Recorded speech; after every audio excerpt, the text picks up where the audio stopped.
how did you come to be involved in this movie, and what drew you to the character? Um, well, an offer came in to my manager, and Daniel Robbins and Zach Weiner wrote this very funny script called Bad Shabbos, and they asked me to play the patriarch of this New York Upper West Side New York Jewish family, and I used to live on the Upper West Side, not growing up, but when I started as an actor. And I just thought it was such a great bunch of other actors, Kira Sedgwick and John Bass, among many, and kind of couldn't say no. Exactly, yeah. You worked with Kira Sedgwick before on Heart and Souls. What was it like doing another movie with her? Well, it was kind of like a 30-year reunion. Not to date myself, but yes, Kira and I did Heart and Souls, which also starred Robert Downey Jr. That was back in 93, and where well, it was a whole ghost theme. Hmm. Um, but she was so lovely in 1993 and remains lovely in 2025, 24. When she's the best, and a director in her own right. So it's great working with people who know camera, and it's a efficient way of working. And you've done a lot of directing as well throughout your career. How has that helped, or at least changed, how you approach playing characters like Richard? Oh, that's a good question. I think directing, and I directed, yeah, a lot of television. Um, I think it made me like less nervous as an actor, because as a director, I was like, come on, move, move. Well, you can do it. That's great.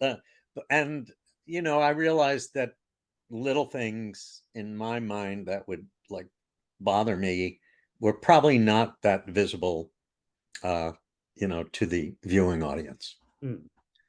if that makes any sense. Oh, yeah, absolutely.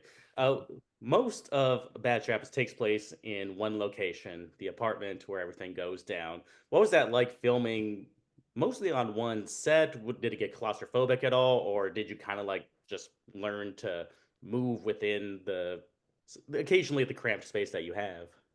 Yeah. Well, I would say that's a kind of a double-edged sword, because, th- but really mostly on the positive side, because it was like forced intimacy, Mm. and we're a family who've known each other for decades, and yet the actors, some of us knew each other um, better than others, but it's all of a sudden like, meet John Bass, he's your son. Um, and your 30-year-old son, Mm. So the forced intimacy of that shooting location kind of kept us in the trenches together. We were sharing dressing rooms basically. Mm. Um, well, there really weren't dressing rooms. We were sharing a room, like a green room. So, you know, it. I think that was a really good thing. The only negative is, I think we were on the eighth floor, so like the elevator situation in an Uh, old Upper West Side building can slow things down.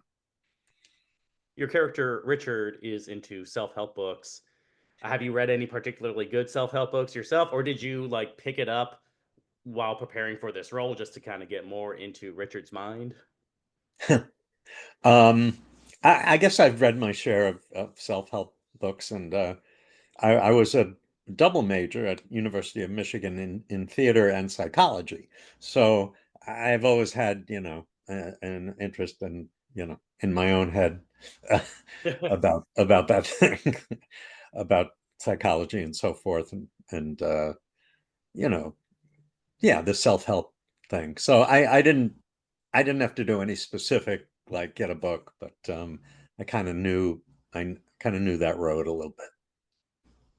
So Bad Travis is finally coming out.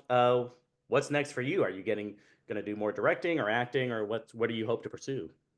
Well, I've done some more acting, and I'm currently in this uh, miniseries that's called Good American Family with Ellen Pompeo and Mark Duplass. It's on Hulu.